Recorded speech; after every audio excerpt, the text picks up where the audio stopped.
एखाद्या व्यक्तीने त्याच्या आयुष्यातले प्लॅन्स कसे केलेत याच्यावरून त्याची क्षमता ठरत नसते.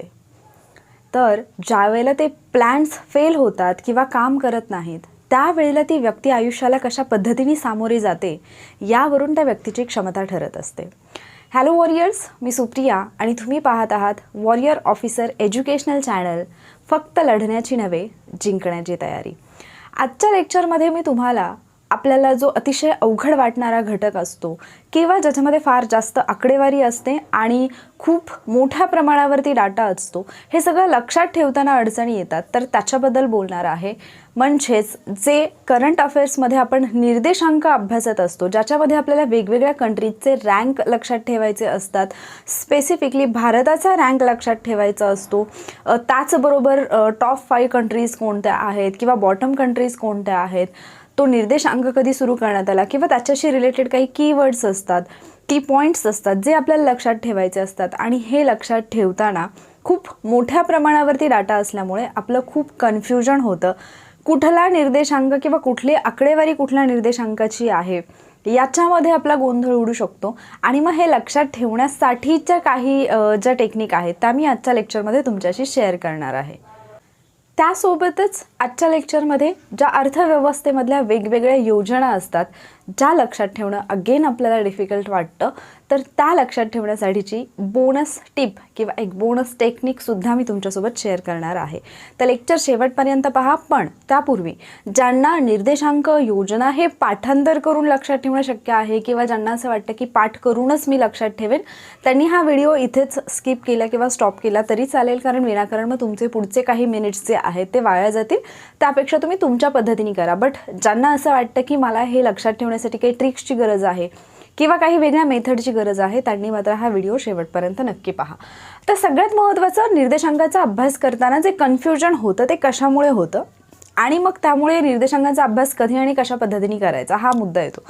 बऱ्याचदा ज्यावेळेला तुम्ही काही यूट्यूब व्हिडिओज पाहत असता निर्देशांकाशी रिलेटेड किंवा तुम्ही एखादं करंट अफेअर्सचं बुक वाचत असता, त्यावेळेला तुम्हाला आढळून येईल की हे सगळे निर्देशांक हे तुम्हाला एकाच ठिकाणी दिलेले असतात बुकमध्ये सुद्धा, आणि अर्थात म्हणजे ते सेग्रिगेट केलेलं असतं त्यामुळे. पण ज्यावेळेला तुम्ही एखाद्या यूट्यूबवरचा व्हिडिओ पाहता तर त्यामध्ये सुद्धा तुम्हाला सगळे जे निर्देशांक आहेत ते एकाच ठिकाणी आणि एकाच वेळी करायचे असतात. आणि यामुळे होतं काय, जरी तुम्ही तो व्हिडिओ व्यवस्थित पाहिला असला, नोट्स काढल्या असतील, तरीसुद्धा ज्यावेळेला तुम्हाला ते लक्षात ठेवण्याची वेळ येते त्यावेळेला मात्र तुमचं सगळं कन्फ्युजन होतं. या निर्देशांकाचे क्रमांक त्याच्यामध्ये, त्याचा रँक याच्यामध्ये, कुठल्या कंट्रीज मागे पुढे झाल्या हे तुम्हाला कळत नाही. मग जर अभ्यास करताना किंवा अभ्यासाला सुरुवात करतानाच काही गोष्टींची काळजी तुम्ही केली तर हे कन्फ्युजन पुढे जाऊन तुमचं कमी होऊ शकतं, किंवा मी एका पद्धतीने म्हणेन की हे कन्फ्युजन तुम्हाला होणारच नाही. म्हणजेच निर्देशांकाचा अभ्यास करताना सगळे निर्देशांक एकाच वेळी करण्याची आवश्यकता नाही. डेली एक निर्देशांक घ्या आणि तोच निर्देशांक त्या दिवशी परफेक्ट करा, दुसऱ्या दिवशी दुसरा निर्देशांक घ्या. या पद्धतीने जे काही महत्त्वाचे 10-12 निर्देशांक असतील ते कंप्लीट करा आणि त्याच्यानंतर ते रिवाईज करा, तर ते तुमच्या जास्त चांगल्या पद्धतीने लक्षात राहील. हे मी अगदी बेसिकपासून सांगते जेव्हा तुम्ही निर्देशांकाच्या अभ्यासाला सुरुवात करताय. बरं, एखाद्या व्हिडिओमधून जर तुम्हाला सगळे निर्देशांक एकाच वेळी करायचे असतील, ठीक आहे, तुम्ही ते निर्देशांक एका वेळी तो व्हिडिओ पहा, सगळे नोट डाऊन करून ठेवा, पण त्याच्यानंतर डेली एक निर्देशांक घ्या रिव्हिजनसाठी किंवा त्याचे ट्रिक्स ज्या काही असतील त्या रिवाईज करण्यासाठी. त्याच्यामुळे तो निर्देशांक तुमच्या व्यवस्थितपणे लक्षात राहील विदाऊट एनी कन्फ्युजन. कारण बऱ्याचदा असं होतं की निर्देशांकावरती जेव्हा प्रश्न येतात त्यावेळेला एकूण देशांची संख्या आणि त्याच्यामधला भारताचा रँक हा विचारला जातो, आणि याच्यामध्ये कधी कधी दुसऱ्याच निर्देशांकामधल्या कंट्रीज, ज्या टोटल नंबर ऑफ कंट्रीज आहे तो नंबर घेतला जातो आणि भारताचा रँक करेक्ट दिला जातो. तर इथे पण कन्फ्युजन होऊ शकतं. त्यामुळे हे जर तुम्हाला लक्षात ठेवायचं असेल आणि सुटसुटीत लक्षात ठेवायचं असेल, सगळा गोंधळ होऊ नये असं वाटत असेल, तर मी तुम्हाला पर्सनली सजेस्ट करेन की आज एक निर्देशांक करा, उद्या दुसरा करा, परवा तिसरा करा आणि परत ते रिवाईज करा. या पद्धतीने करा, ठीक आहे. आता रँकिंग पाठ करणं जेव्हा अवघड जातं की पहिले 5 कंट्रीज कोणते आहेत, शेवटचे 5 कंट्रीज कोणते आहे, जिथे जिथे तुम्हाला ट्रिक्स वापरता येतात, जिथे जिथे तुम्हाला ट्रिक्स यूज करता येतील, त्याच्यामध्ये पण ट्रिक्सच्या बाबतीत जसं मी खूप वेळा सांगितले की ट्रिक्स याचा अर्थ असा नसतो की प्रत्येक वेळेला फक्त निमोनिक्स घ्यायचे, पहिली अक्षरं घ्यायची, त्याच्यापासून एक अर्थपूर्ण शब्द बनवायचा आणि झालं, असं नसतं. याला ट्रिक्स म्हणत नाहीत, ठीक आहे. ती एक टेक्निक आहे, पण तुम्ही कशाचे ते पहिले लेटर्स घेतलेले आहेत हेही तुमच्या लक्षात राहिलं पाहिजे. अदरवाईज सगळ्या प्रत्येक रँकिंगमधलं किंवा जसं जॉग्राफीमध्ये आपण पाहतो किंवा प्रत्येक ठिकाणीच सगळ्या ठिकाणचे पहिले पहिले लेटर उचलले, पण हे कुठल्या ह्याचा मी शब्द तयार केला आहे, कुठल्या कंटेंटची ही ट्रिक आहे, कुठल्या टॉपिकची आहे, हेच नंतर कन्फ्युजन होतं. त्यामुळे शक्यतो ज्या पद्धतीने मी 1000 वेळा सांगितले की वॉरियर ऑफिसरच्या ट्रिक्स या नेहमी अशा असतात की जिथे तुम्हाला ट्रिक कशाची आहे आणि त्याच्यामध्ये कुठले घटक येतात हे सगळं तुमचं तिथेच होतं. त्यामुळे याची ट्रिक त्याला, त्याची ट्रिक याला, हे होण्याचं कन्फ्युजन नसतं. तर त्या पद्धतीने ट्रिक्स जर तुम्हाला करता येत असतील तर त्या पद्धतीने ट्रिक्स तुम्ही फॉलो करा. ठीक आहे. जिथे तुम्हाला ट्रिक्स वापरता येत नाहीत किंवा ट्रिक्स बनवताच येत नाहीत तिथे गोष्टी रिलेट करा. जेवढ्या गोष्टी तुम्ही रिलेट करता तेवढं ते तुमच्या जास्त लक्षात राहतं. उदाहरणार्थ तुम्ही ज्यावेळेला एखादी जाहिरात बघता तर जाहिरातीमधून जो कंटेंट तुम्ही पाहिलेला असतो त्याच्यावरती जर तुम्हाला प्रश्न आला तर तो तुम्ही इझिली सॉल्व्ह करता जरी तुमचा त्या गोष्टीचा अभ्यास नसेल. फॉर एक्झाम्पल एखादा ब्रँड अँबॅसेडर विचारला असेल, मे बी तुम्ही ते वाचलेलं नाही आहे पण किमान तुम्ही पाहिलेलं असतं की अरे या जाहिरातीमध्ये मी या व्यक्तीला पाहिलं होतं. किंवा जसं की बसेसवरती काही फोटोज आपण पाहतो, काही ठिकाणी बॅनर आपण पाहतो, त्याच्यावरून आपल्याला लक्षात येतं. आणि असे बरेचसे प्रश्न यापूर्वी विद्यार्थ्यांना सुटलेले आहेत. तर अशा पद्धतीने काही गोष्टी तुम्हाला रिलेट करता आल्या पाहिजेत. रिलेट करून तुम्ही लक्षात ठेवू शकता. मग आता मी रिलेट कसं करायचं तेही सांगते. त्याच्या अगोदर एक एक्झाम्पल म्हणून वर्ल्ड हॅपीनेस रिपोर्ट जो आहे त्याच्याबद्दलचं घेतलेलं आहे. तर इथे मी ट्रिक सांगणार आहे तुम्हाला, पण जिथे तुम्हाला ट्रिक वापरता येते तिथे ट्रिक वापरा. पण ट्रिक वापरताना आणखी एकदा काय सांगितले मी काळजी घ्यायची, जो तुमचा म्हणजे एक्झॅक्टली निर्देशांक आहे तो निर्देशांकही त्या ट्रिकमध्ये येतोय का. नाहीतर असं होईल की तुम्ही कंट्रीज तर लक्षात ठेवलात पण त्या कशाचा क्रम आहे, कुठल्या निर्देशांकाचा आहे हेच नाही लक्षात राहणार. मग अशा वेळेला तुम्ही काय करणार, परत तुमचं कन्फ्युजन वाढणार. हे होऊ नये असं वाटत असेल तर ट्रिक्समध्ये जर तो निर्देशांक तुम्हाला बसवता येत असेल तर ट्रिक्सनी लक्षात ठेवा. अदरवाईज दुसरी टेक्निक मी तुम्हाला सांगणार आहे. मग आता जर आपण वर्ल्ड हॅपीनेस रिपोर्टच्या बाबतीत जर पाहिलं, जो आनंदी देशांचा अहवाल आहे त्याच्यामध्ये 2021मध्ये 149 देशांपैकी भारताचा रँक आहे 139वा. म्हणजे शेवटचा आपण म्हणूयात की 10, म्हणजे जेवढे टोटल देश आहेत त्याच्यातून -10 आपण केलेला आहे. 2020चा जर आपण विचार केला म्हणजे यापूर्वीचा रिपोर्ट, कारण कधी कधी कम्पॅरेटिव्हली विचारलं जातं की 2020मध्ये काय होतं, 2021मध्ये काय चेंजेस झाले. तर 153 पैकी 144वा क्रमांक आहे भारताचा. आता हे मी जस्ट अन एक्झाम्पल म्हणून घेतले त्यामुळे मी डीपमध्ये नाही जाते. ठीक आहे. आता सर्वात आनंदी देश जर पाहिले तर याच्यामध्ये पहिला आहे फिनलँड. आणि पहिला का इम्पॉर्टंट आहे, कारण हा सलग 4थ्यांदा पहिला आलेला आहे. तसा तर तो पहिला म्हणून इम्पॉर्टंट आहेच, पण त्याचबरोबर सलग 4थ्यांदा हा पहिला आनंदी देश ठरलेला आहे. त्याच्यामुळे परत हा आणखी इम्पॉर्टंट ठरतो, कारण अशी विधानं विचारली जातात. त्यानंतर आईसलँड आहे, त्यानंतर डेन्मार्क आहे, त्यानंतर स्वित्झर्लंड आहे, त्यानंतर नेदरलँड आहे. मग कधी कधी क्रमवारी विचारली जाते, जसे की इकॉनॉमिक्समध्ये बरीचशी क्रमवारी विचारली जाते. तर निर्देशांक हा म्हणजे जे काही इकॉनॉमिक्सशी रिलेटेड निर्देशांक असतात, जसं की HDI आहे किंवा ग्लोबल जेंडरचा जो निर्देशांक असतो, ग्लोबल जेंडर गॅप इंडेक्स, तर हे जे इंडेक्स असतात ते इकॉनॉमीशी सुद्धा तुम्ही रिलेट करू शकता. त्यामुळे त्याच्यामध्ये प्रश्न येताना काही वेळेला बेसिक जे इकॉनॉमिक्समध्ये आहे त्याच्यातलंही एखादं दुसरं सेंटेन्स असतं आणि मग बाकीचा डाटा जो असतो तो करंटशी रिलेटेड असतो. तर तेही तुम्हाला अभ्यास करताना ज्या वेळेला तुम्ही इकॉनॉमिक्सचा अभ्यास करताय तर तिथल्या तिथेच तुम्हाला तो निर्देशांक रिलेट करता आला पाहिजे की चला माझी कन्सेप्ट क्लिअर आहे HDIची.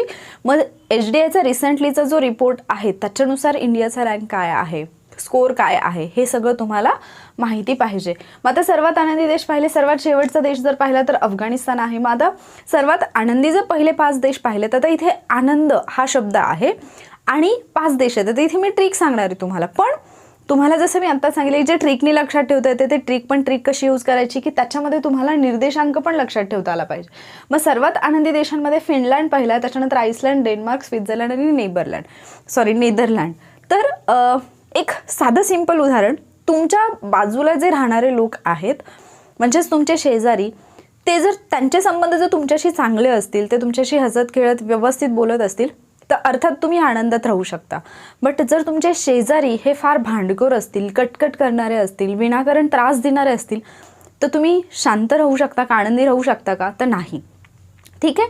तर सेम मग आता आपला आनंदाचा संबंध जसं आपल्या फॅमिलीच्या आनंदाचा संबंध नाही म्हटलं तरी कुठेतरी आजूबाजूच्या आपल्या शेजाऱ्यांच्या म्हणजे शेजारच्या लोकांशी असतो, तेच आपल्याला इथे लक्षात ठेवायचं आहे. फिनलँडमध्ये आपण फाईन हा शब्द घेऊ शकतो. फाईन म्हणजे आय एम फाईन, आपण म्हणतो ना आय एम फाईन, मी आनंदी आहे, ठीक आहे, मी खुश आहे, मी ठीक आहे अर्थात. तर फाईन हा शब्द आपण पहिल्यांदा घेतो. आईसलँड, तर आपली फॅमिली म्हटले आपण आणि शेजारी म्हटले. आपल्या फॅमिलीमध्ये कोण कोण येतं? आपली आई येते, त्यानंतर आपले डॅडी येतात. आता आपले आई बाबा जे असतात आणि आपण जे असतो ते आपण फाईन कधी राहू? ज्या वेळेला आपले जे शेजारी आहेत म्हणजे आपले जे नेबर आहेत ते ज्या वेळेला स्वीट असतील म्हणजे चांगले असतील, जर आपले स्वीट नेबर्स असतील तर आपण खुश राहू शकतो. मग आता हे आपल्याला फक्त याच्या म्हणजे ट्रिकच्या माध्यमातून लक्षात ठेवायचे की आपल्या घरातले सगळे फाईन आहेत. कोण कोण फाईन आहेत? आई फाईन आहेत, डॅडी फाईन आहेत. का? कारण स्वीट नेबर्स आहेत आमच्याकडे. ठीक आहे. मग आता याच्यावरून तुम्ही पाचही कंट्रीज लक्षात ठेवू शकता आणि कुठल्या निर्देशांकाशी रिलेटेड आहेत तेही लक्षात ठेवू शकता. Fine Finland, I Iceland, daddy Denmark, sweet Switzerland आणि त्याच्यानंतर नेदरलँड. जसं मी मगाशी चुकून नेबरलँड म्हटले कारण नेबर हा शब्द मी तिथे रिलेट करते. ठीक आहे. या 5 कंट्रीज तुमच्या लक्षात राहिल्या. कुठला अहवाल आहे? आनंदी अहवाल आहे म्हणजे वर्ल्ड हॅपीनेस इंडेक्स आहे आणि तो इथे तुम्हाला रिलेट पण झाला.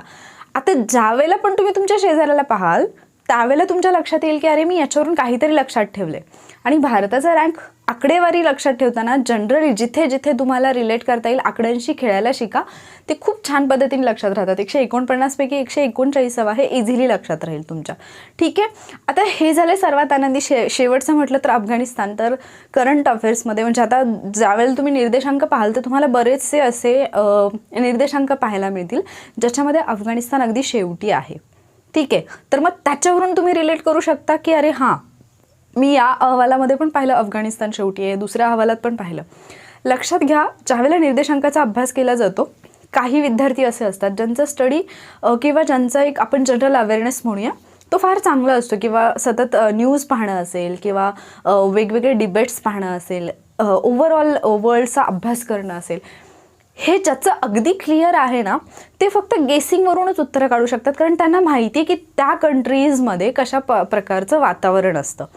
पण हे प्रत्येक विद्यार्थ्यासाठी शक्य आहे का? म्हणजे जर मी तुम्हाला आत्ता सांगितलं की तुम्ही रोज न्यूज पाहतेही आपल्या म्हणजे महाराष्ट्रीयन जे न्यूज चॅनल आहेत तर त्याचा आपल्याला एवढा फारसा फायदा होत नाही कारण खूपच म्हणजे ज्या आपल्या अभ्यासाशी रिलेटेड किंवा अगदी ज्यांची गरजही नसते अशा न्यूज बऱ्याचदा असतात. बट जे असे चॅनल्स आहेत म्हणजे हिंदी न्यूज चॅनल्स आहेत काही ठराविक किंवा इंग्लिश आहेत तर ते जर तुम्ही पाहिले तर खूप मोठ्या प्रमाणावरती तुम्हाला एकूणच जगामध्ये काय चाललेलं आहे याचा एक अंदाज येतो.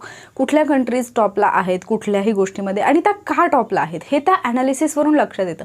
पण हे प्रत्येकासाठी पॉसिबल आहे का? नाही. आमचा अभ्यास फक्त पुस्तकापुरता मर्यादित आहे. ज्यावेळेला असं असतं त्यावेळेला तुम्हाला असेच काहीतरी टेक्निक यूज करावे लागतात. तर ही झाली पहिली टेक्निक की तुम्ही ट्रिक्स रिलेट करून लक्षात ठेवा.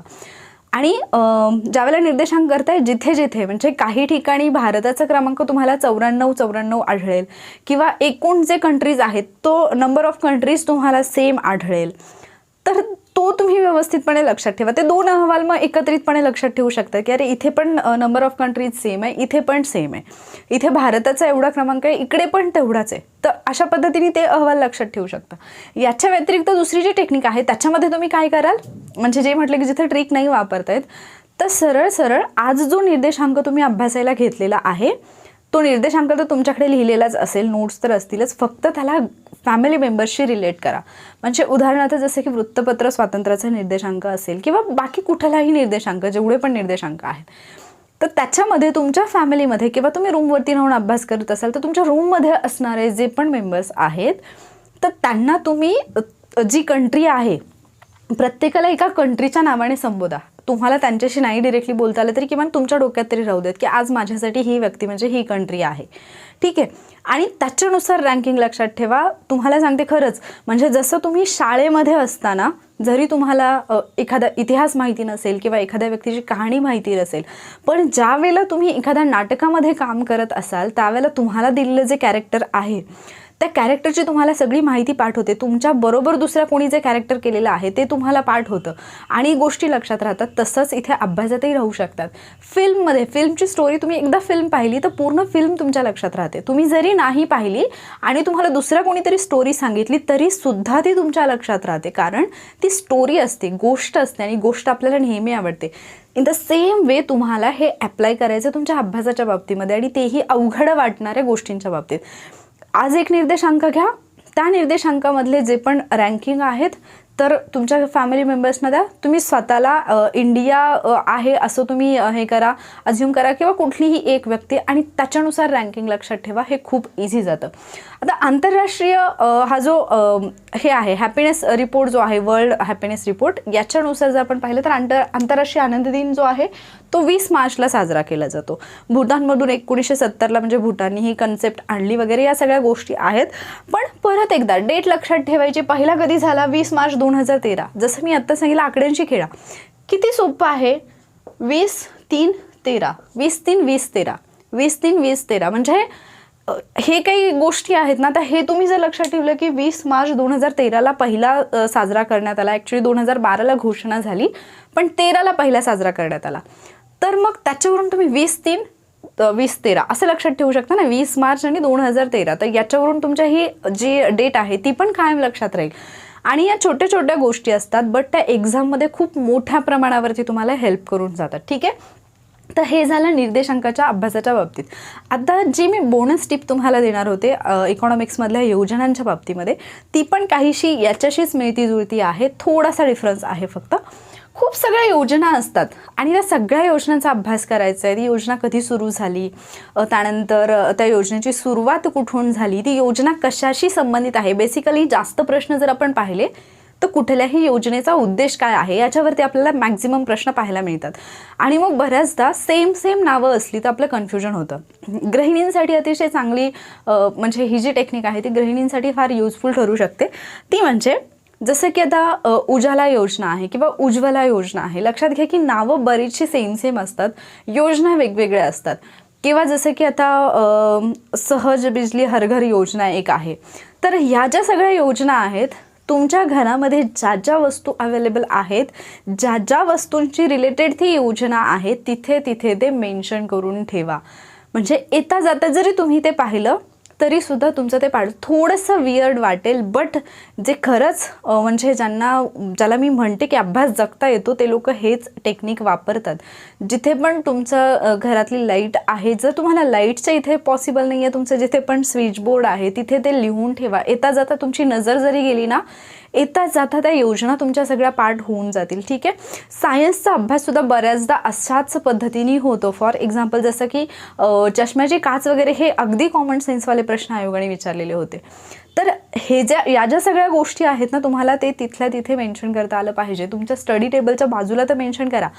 जर तुम्हाला मेन्शन करणं शक्य नसेल तर ठीक आहे, आज तुम्ही एक योजना घ्या. योजनासुद्धा करताना सगळ्या योजना एकाच वेळी करू नका. आज एक उद्या एक अशा पद्धतीने घ्या. काही जण म्हणतात की आमचा करंट अफेअर्सचा अभ्यास राहून जाईल. असं नाही. तुम्ही आज एक निर्देशांक घेतलाय, एक योजना घेतली आहे, 2 पॉईंट इथे तुमचे झाले. बाकीचं जे करंट अफेअर्स आहे ते तुमचं तुम्ही कुठल्याही पद्धतीने करू शकता. म्हणजे उरलेला जो करंट अफेअर्सचा पार्ट आहे तो पार्ट तुम्ही त्याच दिवशी घेऊ शकता, म्हणजे तुमच्या रिव्हिजनमध्ये. लक्षात येतंय? अशा पद्धतीने दिवसाला एक योजना तर होईल आणि एक निर्देशांक तर होईल. 15 दिवसात 15 निर्देशांक झाले, 15 योजना झाल्या, इनफ आहे. योजना करताना आयोगाने कुठल्या योजना यापूर्वी विचारल्यात, वारंवार प्रश्न, जसं की रोजगार हमी योजनेवरती वारंवार प्रश्न असतो, ती माहिती पाहिजे. प्रधानमंत्री जनधन योजना जी आहे त्याच्यावरती प्रश्न आहे, ती योजना तुम्हाला माहिती पाहिजे. भारत निर्माण योजना अगदी छोटी आहे, पण 2 वेळा की 3 वेळा प्रश्न येऊन गेलेला आहे. तर हे जे पॉईंट असतात ते अगदी म्हणजे काही गोष्टीत अगदी क्षुल्लक असतात, पण तिथे सुद्धा मार्क्स आपले जातात. ते जाऊ नये असं वाटत असेल तर अशाच काही गोष्टी ज्या आहेत त्या तुम्हाला जमल्या पाहिजेत. उदाहरणार्थ तुम्ही आपली गॅसशी रिलेटेड असणारी योजना जर पाहिली, जस्ट तुम्हाला नाही पॉसिबल ना सिलेंडरवरती लिहून ठेवणं, जस्ट तुमच्याकडे जी छोटी डायरी मी पहिल्यापासून सांगते खूप कामाला येते, त्याच्यावरती मेन्शन करून ठेवा. आजचा दिवस तुमचा त्या योजनेचा आहे. येता जाता जेव्हा पण तुमची गॅसकडे नजर जाईल त्यावेळेला ती योजना रिवाईज करा. लाईटशी संबंधित, विजेशी संबंधित योजना आहे त्याच्याशी रिलेटेड काहीतरी लिहून ठेवलेलं आहे तुम्ही. येता जाता दिवसातून कधीही तुम्ही लाईट चालू कराल, बंद कराल किंवा लाईटकडे लक्ष जाईल, त्यावेळेला त्या योजनेशी रिलेटेड माहिती तुम्हाला आलीच पाहिजे. त्या दिवशीची डेट तिथे, किंवा मातृत्व सुरक्षा योजना, ज्या पण योजना आहेत तुमच्या आजूबाजूला किंवा तुमच्या फॅमिलीमध्ये कुणीही एखादी गरोदर स्त्री असेल तर त्याच्यावरून इमॅजिन करा. त्या योजनेची डेट लक्षात ठेवायची असेल तर एक साधं सिंपल किंवा अगदी लहान बाळ जरी तुम्ही बघितलं तर त्याच्यावरून ते रिलेट करा. कुठलीही डेट असेल, म्हणजे त्या योजने समजा मातृत्व सुरक्षा योजना आहे एखादी, त्याच्याशी रिलेटेड डेट आहे, ती डेट लक्षात नाही राहते ना, असं लक्षात ठेवा की ते जे बाळ असेल त्याची जन्मतारीख हीच आहे, भले ती असो किंवा नसो, पण ती जन्मतारीख म्हणून लक्षात ठेवा की या बाळाचा बड्डे या तारखेला असणार आहे, म्हणजे ती योजना तुमच्या लक्षात राहील. लक्षात घ्या, अगदी छोट्या छोट्या गोष्टी आहेत, पण फक्त आजूबाजूला पाहून तुम्ही ते करू शकता आणि हे तुम्हाला कुठेही कोणीही सांगत नाही. पुस्तक घेणं, वाचणं आणि पाठ करणं हेच सगळेजण सांगतात, पण त्याच्यातला किती पाठ लक्षात राहतो आणि त्याहूनही महत्त्वाचं म्हणजे तिथे त्या एका तासामध्ये किती आठवतो, हा फार मोठा प्रश्न आहे. कारण बऱ्याच जणांचं पाठ तर सगळंच असतं, पण त्या एका तासामध्ये इवन जे म्हणजे 2020ला जी चूक सगळ्यांकडून झाली होती, बऱ्याच जणांनी 2021ला पण सेम चूक केलेली आहे. एक्झाम हॉलमध्ये गेल्यानंतर बरेचसे पॉईंट नाही आठवले किंवा पेपरला वेळ न पूर्ण किंवा घाबरून जाणं या गोष्टी घडल्यात, कारण तेवढं प्रेशर येतं. 2022 हे नोकऱ्यांचं वर्ष आहे, हे मी आधीही सांगितले. आणि जर तुम्हाला यावर्षी पोस्ट मिळवायची असेल तर तुम्हाला तुमचा 100% देणं गरजेचं आहे. त्यामुळे प्रत्येक सेकंद हा अभ्यासामध्ये कसा गुंतवता येईल याच्यावरती विचार करा. जेवढं तुम्ही इन्व्हेस्ट कराल तेवढं तुम्हाला प्रॉफिट मिळणार आहे. ठीक आहे, तर हे जे टेक्निक होते निर्देशांकाचे आणि योजनांचे, ॲटलिस्ट पुढचे 2 ते 3 दिवस यूज करून पहा. या 2 ते 3 दिवसांमध्ये जर जे निर्देशांक तुम्ही घेताय, ज्या योजना तुम्ही वाचताय, त्या जर तुमच्या अशा पद्धतीने लक्षात राहिला तर हे तुम्ही कंटिन्यू करा.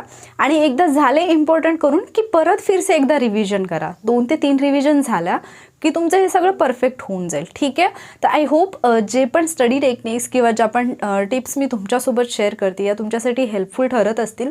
म्हणजे ज्यांच्यावरती जबाबदारी असते, जे काही जॉब करतात किंवा ज्या गृहिणी असतात, ज्यांना फार कमी वेळ मिळतो, अशांसाठी तर या टिप्स फारच हेल्पफुल आहेत.